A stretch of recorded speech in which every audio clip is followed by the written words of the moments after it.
Question number 2 में क्या कह रहा है, sum of 4 consecutive numbers in an AP is 32।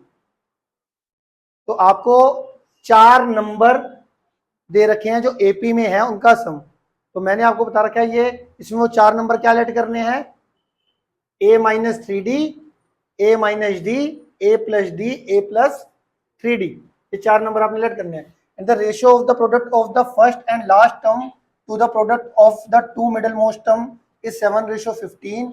Find the numbers. तो देखो सबसे पहले मैं क्या करने वाला हूं, इसके अंदर लेट करता हूं, let 4 number are in AP, are कौन से ले लिए मैंने, a minus 3d, a minus D, कल बताया था ना मैंने, a plus D, a plus 3d।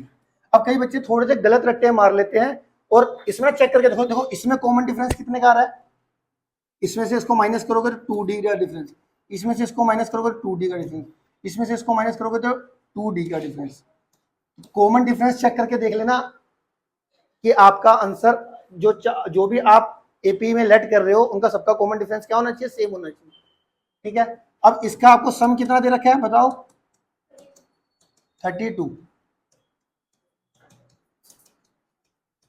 तो उसको 32 लिखा, ए से सॉरी ये आपका माइनस डी से प्लस डी कट जाएगा, प्लस 3d से माइनस 3d कट जाएगा, ये आ जाएगा 4a इज इक्वल टू 32, और a की वैल्यू कितनी आ जाएगी 32/4, a की वैल्यू आ जाएगी 8, a की वैल्यू कितनी आ गई 8।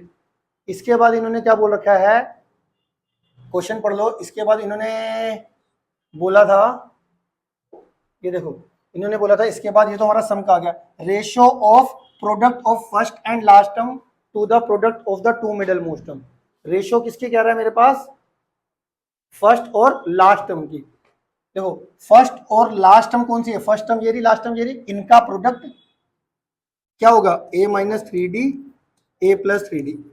फर्स्ट टर्म और लास्ट टर्म का प्रोडक्ट का रेशियो किसके साथ, जो टू मिडल मोस्ट है इनका प्रोडक्ट करो, a माइनस डी और a प्लस डी।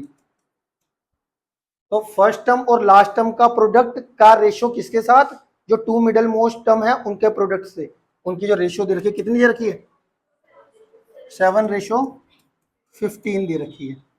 अब यहाँ पे आपको दिख रहा होगा a minus B, a plus B, क्या आएगा, a का स्क्वायर माइनस b का स्क्वायर, तो a का स्क्वायर माइनस 3d का स्क्वायर, ठीक है, और नीचे a का स्क्वायर माइनस d का स्क्वायर इज इक्वल टू 7:15। ठीक है, तो ये कितना देगा, a square minus 9d square, a square minus d square is equal to 7:15। Cross multiply कर लो, इसको इससे मल्टीप्लाई करो, 15a स्क्वायर माइनस 15 9 जा 135d स्क्वायर, ठीक है, और 7 को इससे करो, 7a square minus 7d square.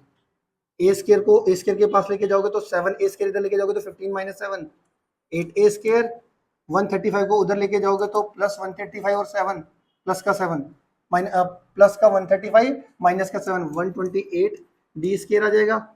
A square कितना आ जाएगा, 128d स्क्वायर अपॉन 8, ठीक है, और ये किससे कट रहा है, 8 1 और 8 6 जा, तो ए स्क्वायर की वैल्यू कितनी आ जाएगी, 16d स्क्वायर। ए की वैल्यू कितनी निकाली थी अभी, 8, कितनी निकाली थी, 8 निकाली थी ना। अब यहाँ पर क्या है, when a is equal to 8 है, तो हमारे पास 8 स्क्वायर इज इक्वल टू कितना हो जाएगा, 16d स्क्वायर, ये कितना है 64/16d स्क्वायर। कटिंग कर लो, 4 4 जा और 4 से कटिंग नहीं, 4 से क्या करो आप, सीधा 16 को 64 से कट करोगे तो 4 आ जाएगा।